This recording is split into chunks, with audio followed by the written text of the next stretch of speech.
বর্ষিত হবে আমাদের হিন্দু সংহতির সৈনিকদের মাথার উপরে, আজকে তপন ঘোষের মাথার উপরে আশীর্বাদ। তথাপি বলছি, আজকে এই দুর্দিনে সেই দিন গন্ধর্ব পর্বতে আমাদের ওই কৌরব বাহিনীকে বন্ধন করে রেখেছিল গন্ধর্বরাজ। কৌরবরা সংবাদ পাঠালেন পঞ্চ ভাইয়ের কাছে, যুধিষ্ঠিরের কাছে, বলে যুধিষ্ঠির, আমরা বন্ধনে আবদ্ধ, তোমরা আমাদেরকে রক্ষা করো।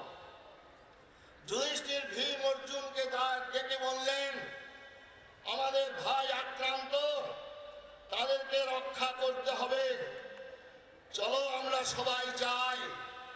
ভীম এবং অর্জুন বিরোধিতা করছিলেন, বলছিলেন এই সুবর্ণ সুযোগ, যারা আমাদের রাজ্যকে অধিকার করে নিয়েছেন, যারা অন্যায় ভাবে আমাদের পাশা খেলায় পরাজিত করেছেন, যারা জুতো পুড়িয়ে মারার চক্রান্ত করেছেন, আজকে তাদেরকে এই সুবর্ণ সুযোগে আমরা হত্যা করার প্রস্তুতি নেওয়ার প্রয়োজন। যুধিষ্ঠির সেই দিন বলেছিলেন, না, আজকে ভারতবর্ষ, আজকে শুধু ওই কৌরব বংশ আক্রান্ত, আজকে তারা 100 ভাই আর আমরা 5 ভাই হয়ে আমরা হাতে হাত মিলিয়ে 105 ভাই আজকে আমরা গন্ধর্বের বিরুদ্ধে লড়াই করব। আজকে সেই ভারতবর্ষ আক্রান্ত, এই ভারতবর্ষের ঘোরতর দুর্দিনে ভারতকে রক্ষা কল্পে আসুন তৃণমূল, আসুন বিজেপি, আসুন কংগ্রেস, আসুন সিপিএম, আসুন আরএসপি, আসুন রামকৃষ্ণ মিশন, আসুন ভারত সেবাশ্রম সংঘ, আসুন বালক ব্রহ্মচারী, আসুন অনুকূল ঠাকুর, আসুন রাম ঠাকুর, আরো কত ঠাকুর দেবতা আছেন জানি না। ভারত মা আজকে বিপন্ন, তাই ভারত মাকে রক্ষা করার জন্য সমস্ত রাজনীতি ছেড়ে আসুন আমি হিন্দু বলে পরিচয় নেই, হিন্দু বলে পরিচয় দিয়ে গর্ব অনুভব করি। I am proud call myself Hindu, আমি নিজেকে হিন্দু বলতে গর্ব অনুভব করি। আর সেই বিবেকানন্দের কথা, আগামী 50 বছর অন্যান্য দেবদেবী পূজা একটু কমিয়ে দিন। ওই দেবদেবীগুলো ঘুমিয়ে রয়েছে, সেই পূজার কিছু অর্থকে সংগ্রহ করে আপনারা বাঁচার পূজা করুন। তাই তোমার সম্মুখে একমাত্র জাগ্রত ভারত মা, সেই ভারত মায়ের পূজা চাই আজকে। তাই বলেছিলেন, ভারতবর্ষ আমার যৌবনের উপবন, ভারতবর্ষ বার্ধক্যের বারাণসী, ভারতবর্ষের দেবদেবী আমার ঈশ্বর, ভারতের মৃত্তিকা আমার স্বর্গ, ভারতের কল্যাণ আমাদের কল্যাণ, ভারতের মুক্তিটাই আমার মুক্তি। এই মন্ত্র হোক হিন্দু সংহতি। আজকে ভাই, আজকে এই দুর্দিনে আপনারা একতাবদ্ধ হন, আহ্বান জানিয়েছেন। আমাদের ঘরের আক্রমণ, এই আক্রমণকে রক্ষা করার জন্য, হাত থেকে বাঁচার জন্য প্রশাসন, রাজনৈতিক দল আপনার পেছনে থাকবে না। বেগঙ্গার কথা উনি উল্লেখ করেছিলেন, গিয়েছিলাম সেখানে। আজকে কলকাতার বুকে ওই যখন তসলিমা নাসরিনকে বিতাড়নের কেন্দ্র করে গত বছর ওই নভেম্বর মাসে কলকাতার বুকে মাত্র 50 জন লুণ্ঠন মুসলিম যুবক আন্দোলন করছিলেন, রাস্তায় দাঁড়িয়ে কয়েকটি বাস ভাঙচুর করলেন। আর কলকাতার প্রশাসনের যারা কর্তা ব্যক্তি আলিমুদ্দিন স্ট্রিটে ছিলেন, তারা সেখানে বসে দুর্গা দুর্গা দুর্গা মন্ত্র জপ করছিলেন। ক্যালকাটা পুলিশ দিয়ে তাদেরকে হটানো গেল না, তাদেরকে হটাতে গিয়ে ডাকতে হলো আমার মিলিটারিকে, সৈনিককে ডাকতে হয়েছিল কলকাতার বুকে। আজকে বন্ধুগণ চিন্তা করুন, পাঁচটি জেলা পঞ্চায়েত পশ্চিমবঙ্গের সংখ্যা গরিষ্ঠ হয়ে গেছে, এবং যদি মালদা থেকে মুর্শিদাবাদ, দক্ষিণ 24 পরগনা থেকে উত্তর দিনাজপুর পর্যন্ত সংখ্যাগরিষ্ঠতার ফলে আজকে সেখানে দুরবস্থা। আজকে মসজিদের সামনে মাইককে বন্ধ করে দেওয়া হচ্ছে।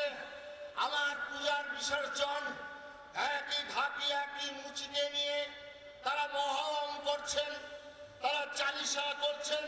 তখন মসজিদে আল্লাহ পালিয়ে যায় না, তখন মসজিদের কোনো অসুবিধা হয় না। কিন্তু আমার হিন্দু যখন বিসর্জনের বাজনা যায়, আমার হিন্দু যখন মৃত ওই সব ব্যক্তি যখন হরিনাম কীর্তন যায়, তখন বাজনাকে বন্ধ করে দেওয়া হয়। মসজিদ থেকে নাকি আল্লাহ পালিয়ে যাবে। বন্ধুগণ, আজকে যেসব ভোট ভিখারিরা যারা আছেন, যারা কমরেড আছেন, তাদের কাছে করজোরে অনুরোধ, বিরোধিতা নয়, বিষদগার নয়, আপনারা চলুন আমার সঙ্গে মুর্শিদাবাদ বীরভূম জেলার কিছু অঞ্চলে। সেখানে কোন মসজিদের সামনে বাজনা বাজাতে দেওয়া হয় না। রং খেলার সময় তাদের গায়ে রং পড়লে তখন হয়ে যায় সেটা সাম্প্রদায়িকতা, দোল পূর্ণিমার রং। এই 3 বছর আগেও আমার জেলায় ওই বেলডাঙ্গার বুকে 5ম শ্রেণীর ছাত্র রং দিয়েছে। সেই রংটি দিয়ে পড়েছিল একটি যুবক, সঙ্গে সঙ্গে থানায় তাকে নিয়ে যাওয়া হলো। আমাকেও যেতে হলো থানায়। সেখানে ডিএসপি সাহেব, সেখানে এমএলএ প্রধান বসে রয়েছেন। অপরাধ যে আজকে রং আমরা বিশ্বাস করি না, সেই রং আমাদের গায়ে পড়েছে, তার জন্য শান্তি কমিটি। কেন শান্তি কমিটি, কেন রং যে পড়েছে? আমি বললাম আপনারা দোল পূর্ণিমায় ঘোষণা করেছেন যে এখানে ওই বেলা সকাল 8টা থেকে বেলা 12টা পর্যন্ত রং খেলা হবে। ভালো কথা। এই সময় যারা রং খেলতে অনিচ্ছুক তারা রাস্তায় না বেরোলেই পারেন। যদি কোনো অসুস্থ ব্যক্তি থাকেন তারা রাস্তায় না বেরোলেই পারেন। আমাকে সঙ্গে সঙ্গে এসডিও এবং ডিএসপি সাহেব বলছেন এটা ধর্মনিরপেক্ষ রাষ্ট্র, রাস্তায় কাউকে বের হতে দেবেন না, এটা আপনি ঘোষণা করতে পারেন না। আমি বললাম তাহলে কি করে চিনব? তাহলে আপনারা একটা কাজ করুন, মুসলমান ভাইরা, আপনারা যখন রাস্তায় বেরোবেন ওই দোল পূর্ণিমার দিনে, তাহলে আপনারা কাগজে লিখে নেন পিঠে, আমার নাম আলিমউদ্দিন, আমার নাম কলিমউদ্দিন, আমার নাম শামসুদ্দিন। কোন হিন্দু যুবক আপনাদের গায়ে রং দেবে না। সঙ্গে সঙ্গে বললেন মহারাজ এইবারে আপনাকে জেলে পুরব। বলে কেন আপনি এমন ধরনের কথাবার্তা বলছেন?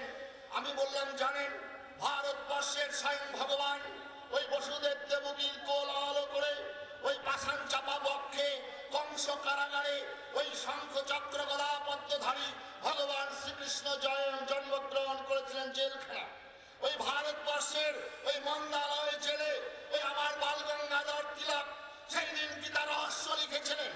ভারতবর্ষের ওই মন্দালয় জেলেই ঋষি অরবিন্দ সেই দিন বিষ্ণু দর্শন করেছিলেন। আমিও কার্তিক মহারাজ, আমিও জেলখানায় গিয়ে আমিও ঈশ্বরের সাধনা করে শক্তি অর্জন করে আমার হাজার হাজার হিন্দু ভাইকে আমি অন্যায় বিরুদ্ধে প্রতিবাদ করতে শেখাবো। বন্ধুগণ, আরেকটু পরেই আমি বক্তব্য রাখলাম।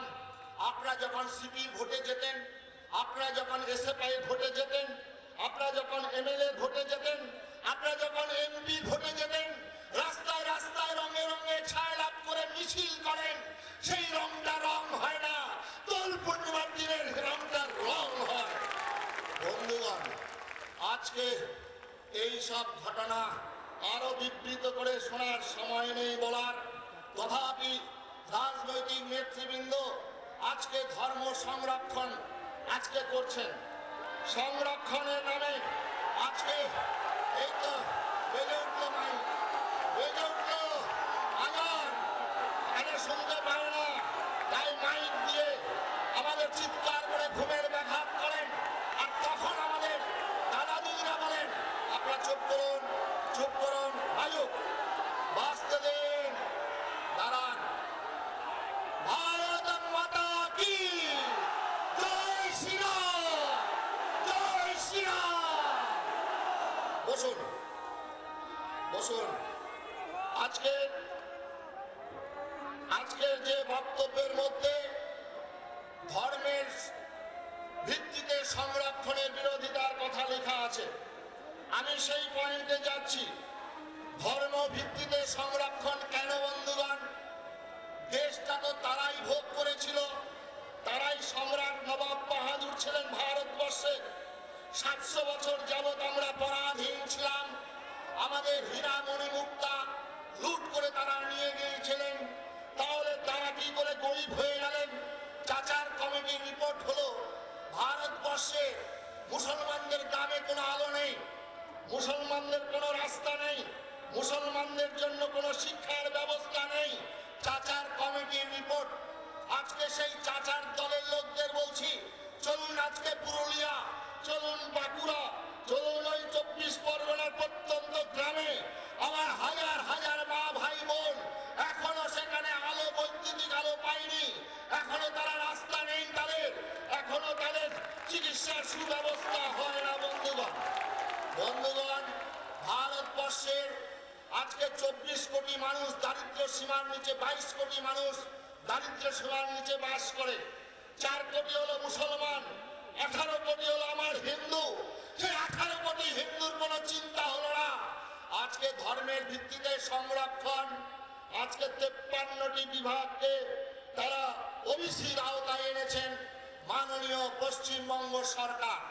বন্ধুগণ, আজকে আপনারা এডুকেশন লোন নিতে যাবেন, মুসলমান যদি এডুকেশন লোন নিতে যায় তার ইন্টারেস্ট হলো 5%।